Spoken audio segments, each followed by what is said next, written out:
Hi friends, paneer తయారు చూద్దాము. ముందుగా పాలని విరగొట్టుకున్నాను అండి. లీటర్ పాలని లెమన్ వేసి విరగొట్టుకున్నాను. దాని తర్వాత పాలని మొత్తం వాటర్ ఉంటాయి కదా, ఒక క్లాత్ తీసుకొని వైట్ క్లాత్ తీసుకోవాలండి. వైట్ క్లాత్ తీసుకుని జల్లీలో వేసుకొని మొత్తం వాటర్ మొత్తం జల్లి పట్టుకోవాలండి. మొత్తం అది బట్టాయి వేసి వాటర్ పోయే వరకు పిండేసుకోవాలి. పిండిన తర్వాత మళ్ళీ కూల్ వాటర్ వేసి మొత్తం కడిగేసుకోవాలండి. బాగా 2-3 టైమ్స్ కడిగేసుకోవాలి వాటర్తో. మొత్తం అది వాటర్ పోయే వరకు పిండేసుకోవాలి. మంచిగా పిండిన తర్వాత కట్టేసుకోవాలి. తెల్ల బట్టలోనే తీసుకోవాలండి, కలర్ అయితే తీసుకోవద్దు.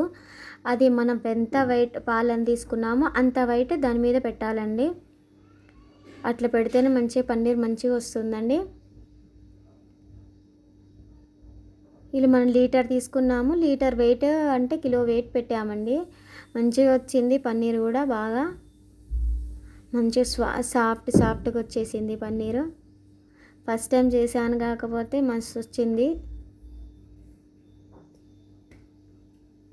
మంచిగా వచ్చింది. కట్ చేసామండి అది. ఇలా మీరు కూడా ట్రై చేయండి పన్నీర్ తయారీ.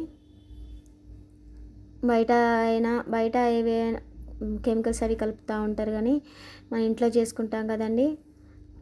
ఇదైతే బర్రెపాలండి, బఫెలో మిల్క్స్ అండి.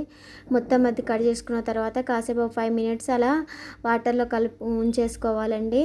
స్మూత్గా అవుతుంది. ఇలా హోటల్ స్టైల్లో హోటల్ వాళ్ళు ఇలాగనే చేస్తారు.